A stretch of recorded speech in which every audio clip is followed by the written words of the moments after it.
3 to 4 minute discussion period, which will complete the project. Again, green at 3, yellow at 3.5, and red at 4. Help me welcome our next speaker, my good friend Arnie.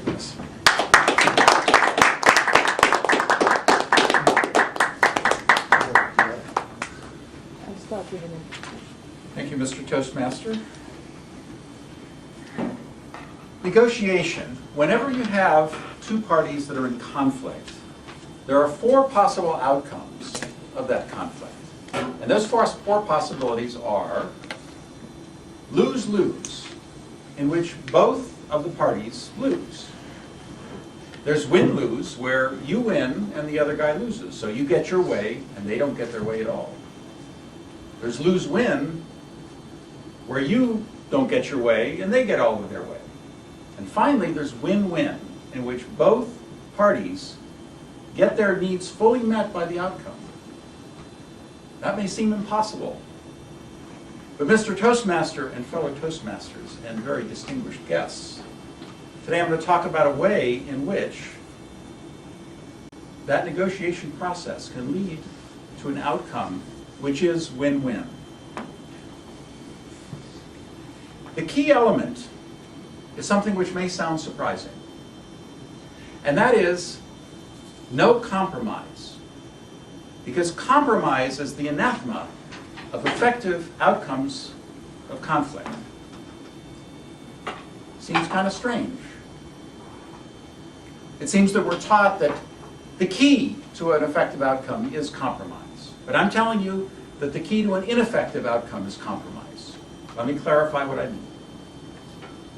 There's a difference between negotiating from a principle, a position, and negotiating from an interest. A position is a particular outcome that you want to have.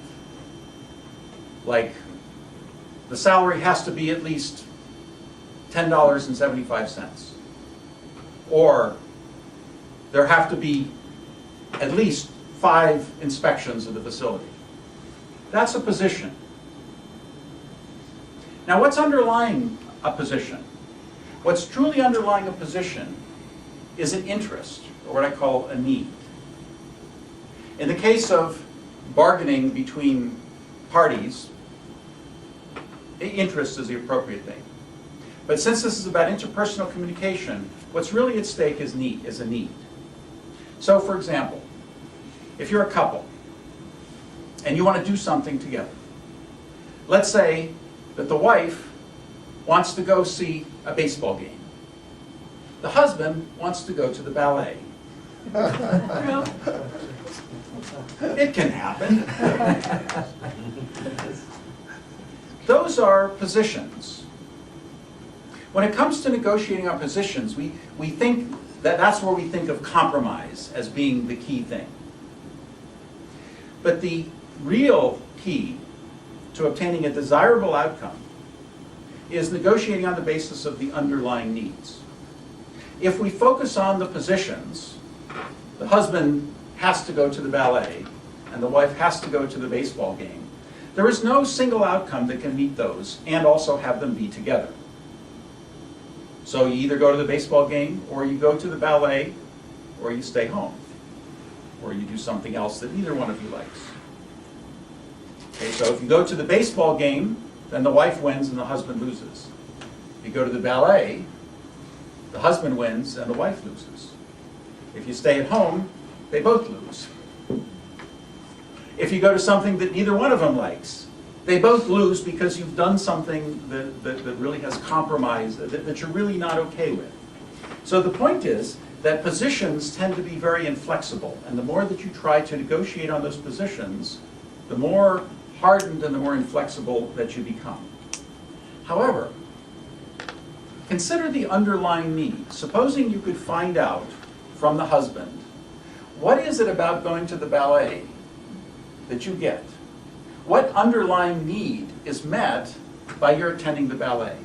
And from the wife, one under baseball game.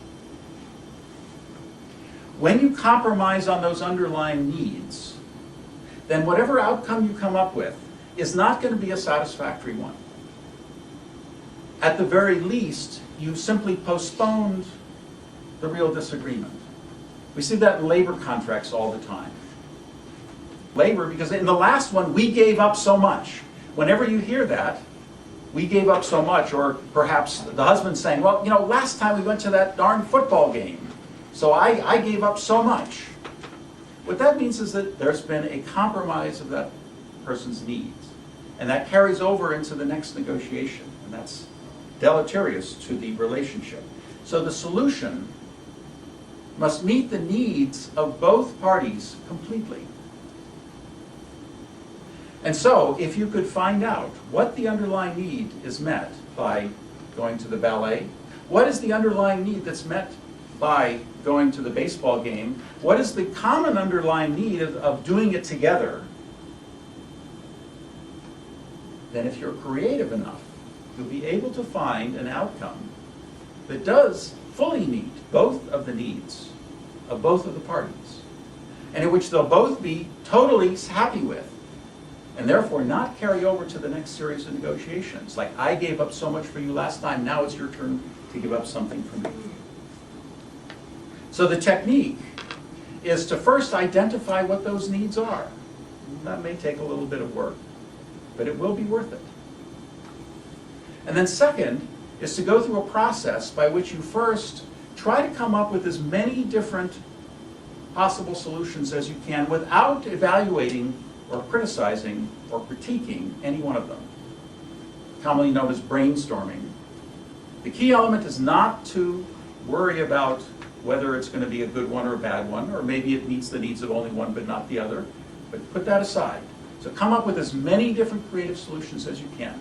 Think outside the box. Think of, instead of dividing up a fixed pie, think of a bigger pie.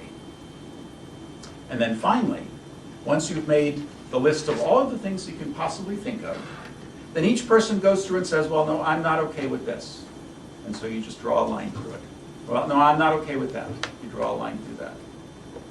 And if you have done it creatively enough, then at the end there will be one solution, or more, in which both of the needs of both of the parties will be met. And then you will be able to find a way to meet those needs and thereby truly eliminate what the underlying conflict is.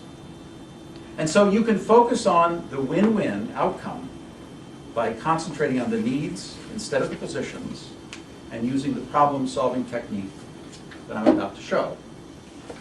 That concludes the first piece.